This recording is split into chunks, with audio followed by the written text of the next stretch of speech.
Hello WhatsApp guys, কি অবস্থা তোমাদের? তো তোমাদের জন্য আবারও ভূতের বুকে ভালোবাসা পর্ব 10 নিয়ে চলে আসছি। আর এখানে আমাদের আজকে গল্পটা শেষ হবে, কিন্তু তোমাদের জন্য আরও একটা বড় সারপ্রাইজ অপেক্ষা করতেছি, কেননা তোমাদের জন্য আরও একটা নতুন গল্প তৈরি করেছি। তো আর বেশি দেরি না করে আজকের এই গল্পটা শুরু করা যাক। বাতাসে এখনো রক্তিমার গন্ধ। প্রিয়া বারান্দায় দাঁড়িয়ে দূরে তাকিয়েছিল। শীতের কুয়াশায় ঢাকা চারদিকে। তার মাঝে সে বুঝতে পারছিল কিছু একটা আবারও আসছে। প্রিয়া বলল, শুভ, শুভ, তুমি কি টের পাচ্ছ? এই বাতাস, এই ঘন হয়ে উঠা কুয়াশা স্বাভাবিক নয়। শুভ পাশে দাঁড়িয়ে বলল, আমি গত রাতে ঘুমাতে পারিনি। মাথার মধ্যে কার যেন আওয়াজ শুনতে পারছিলাম, যেন কেউ আমার নামে ধরে ডাকছিল বারবার। রানুমাসি কাঁপা গলায় বললেন, সে এসেছে।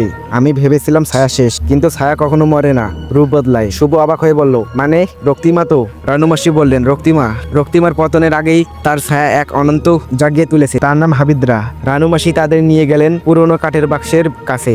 বাক্স খুলতেই ভেতর থেকে বের হলো শতবর্ষ পুরনো এক গ্রন্থ। তার পাতাগুলো রক্তের দাগে ভরা। রানুমাসি বললেন, এই গ্রন্থ লেখা হয়েছিল হাবিদরার হাতে। সে ছিল অভিশপ্ত পুরোহিতের মেয়ে। জিন ও মানুষের মিলন থেকে তার জন্ম, আর সেই কারণেই তার আত্মা পরিপূর্ণ নৈরাজ্য ঘৃণায়। প্রিয়া বলল, সে কি চায়? রানুমাসি বললেন, সে চায় প্রেম নামক শক্তিকে ধ্বংস করে দিতে। সে বিশ্বাস করে প্রেম মানুষেরই দুর্বলতা, আর এখন তার লক্ষ্য তোমরা। শুভ বলল, তাহলে আমাদের সামনে আবারও এক যুদ্ধ অপেক্ষা করছে। রাতে হঠাৎ ঘুম ভেঙে গেল প্রিয়ার। ঘরের এক পাশে দাঁড়িয়ে থাকা আয়নার কিছু নড়াচড়া দেখতে পেল।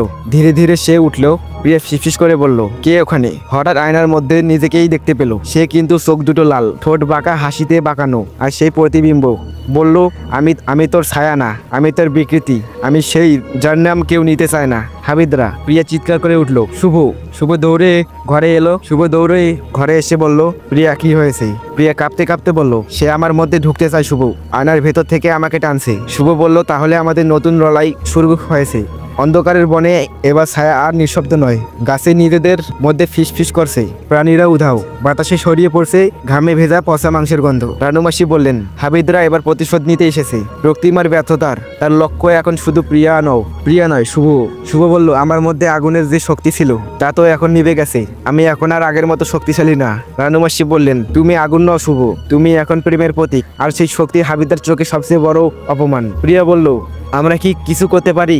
রানুমাসি বললেন, তোমাদের আবার বিবাহ বন্ধনে আবদ্ধ হতে হবে। আতিক্য বন্ধনেই হাবিদরার অভিশাপের প্রতিশোধ। শুভ চমকে উঠল, বিয়ে এই অবস্থায়? রানুমাসি বললেন, হাবিদরার যাত্রা থামতে হলে প্রেমকে বন্ধনে আনতেই হবে।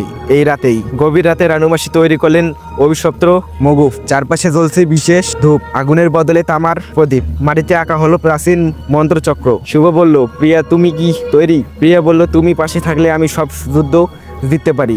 বিয়ের মন্ত্র চলতে শুরু করলো, কিন্তু ঠিক তখনই কেঁপে উঠলো আকাশ। ঝড় শুরু হলো, আগুন নেভে যেতে লাগলো একে একে। হঠাৎ মাটিতে নিচে থেকে বেরিয়ে এলো কালো ধোঁয়া, আর তার মাঝখান থেকে ভেসে উঠলো হাবিদরার মুখ। হাবিদরা বলল, ভালোবাসার নাটক থামাও, আমি এসেছি শেষ করতে। শুভ বলল, তুমি যতই চাও, আমরা এক হব। হঠাৎ প্রিয়া কেঁপে উঠলো, তার চোখ হয়ে গেল লাল। হাবিদরা তার মধ্যে ঢুকে গেছে। প্রিয়ার দেহ জড়িয়ে ধরেছে কালো ধোঁয়া। সে মাথা নিচু করে দাঁড়িয়ে আছে, তার মুখে হাসি যেন দানবের। হাবিদরা প্রিয়ার দেহে বলল, তোমার প্রিয়া নেই শুভ, এখন আমি তার শরীরের মালিক। শুভর হেঁটু গিয়ে ধরলো প্রিয়ার হাত, বলল, আমি জানি তুমি ভেতরে আসছো প্রিয়া, আমার কথা শোনো। কিন্তু হাবিদরা জোরে ধাক্কা দিল তাকে। শুভ ছিটকে পড়লো এক পাশে।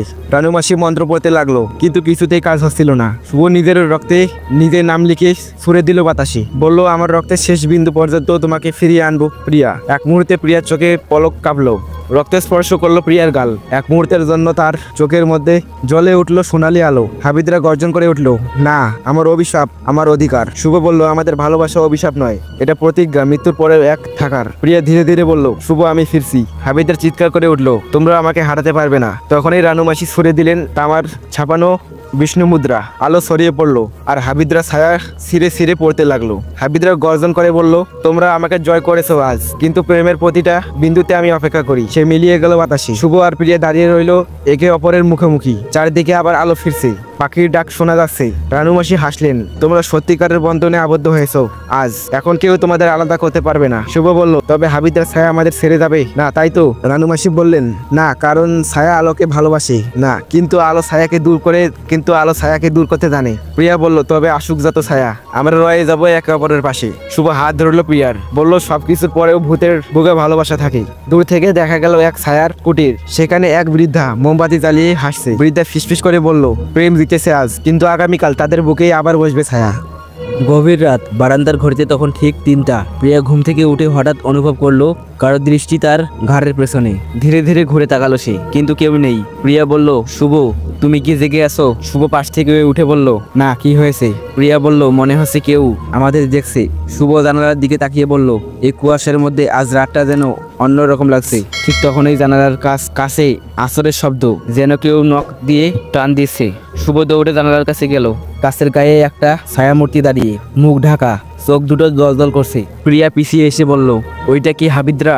রানুমাসি ঘরে ঢুকে বললেন, না, ও হাবিদরা না, ও হচ্ছে ছায়ার সৃষ্ট রুহানি। হাবিদরার পতনের পর ওই এখন এই অশরীরী শক্তিগুলোর নেতা। শুভ বলল, রুহানি কি আমাদের কোনো ক্ষতি করতে পারে? রানুমাসি বললেন, সে শুধুই ক্ষতি করতে জানে, ভালোবাসা ওর চোখে পাপ। ও এখন এসেছে তোমাদের মধ্যে ভয় ঢুকিয়ে দিতে। রাতে হঠাৎ করে সারা বাড়ি কেঁপে উঠলো। দরজা জানালা খোলা বন্ধ হচ্ছে, বাতি নিজে নিজেই জ্বলছে আর নিভছে। শুভ বলল, সব ঠিক আছে তো প্রিয়া? প্রিয়া বলল, আমার শরীর কেমন ঠান্ডা লাগছে শুভ, যেন কেউ আমার শরীরে ছুঁয়ে যাচ্ছে। রানুমাসি বললেন, ওদের লক্ষ্য হলো তোমাদের প্রেমের বন্ধন দুর্বল করা। প্রিয়া, তুমি যদি একটুও ভয় পাও তবে রুহানি তোমার মনে বাসা বাঁধবে। প্রিয়া বলল, আমি ভয় পাই না, আমি শুভকে ভালোবাসি, এটাই আমার শক্তি।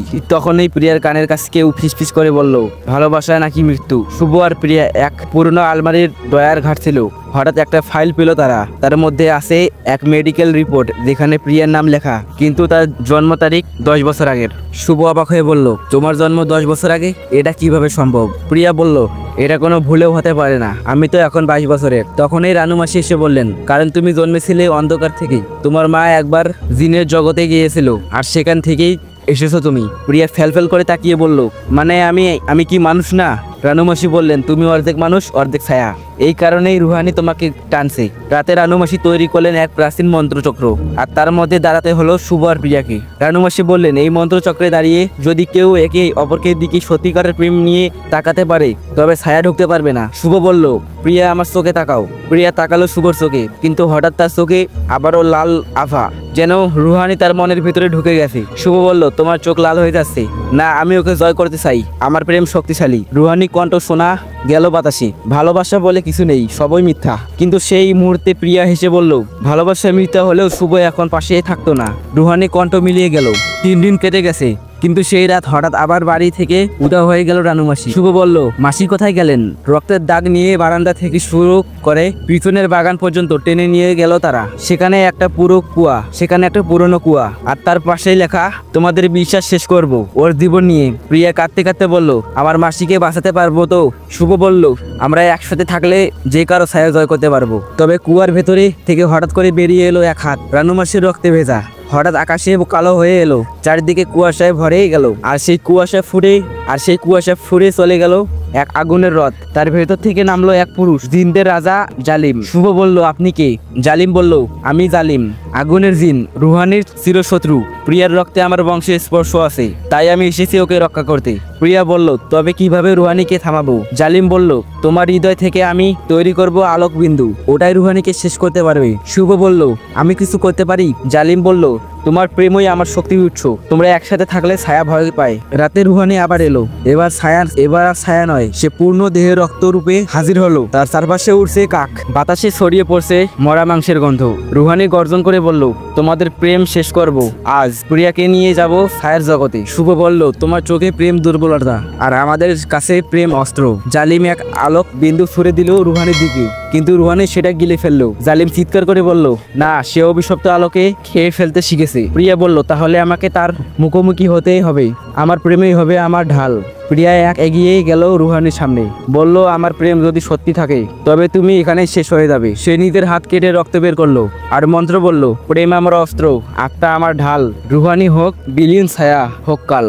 আলো ছড়িয়ে পড়লো চারদিকে। রুহানি চিৎকার করে উঠলো, তার মুখ পুড়ে দিতে লাগলো। শুভ দৌড়ে এসে প্রিয়াকে জড়িয়ে ধরলো, বলল, প্রিয়া তুমি ঠিক আছো? প্রিয়া হেসে বলল, তুমি পাশে আছো, এটাই যথেষ্ট। রুহানির ছায়া মিলিয়ে গেল বাতাসে, চারদিকে আলো ফিরে এলো। রানুমাসি ফিরে এলো, জানালো কুয়া থেকে তার রক্ষা করেছিল জালিমের বাহিনী। শুভ বলল, তবে কি আমাদের কষ্ট শেষ? রানুমাসি বললেন, না, প্রেম থাকলে ছায়াও থাকবে।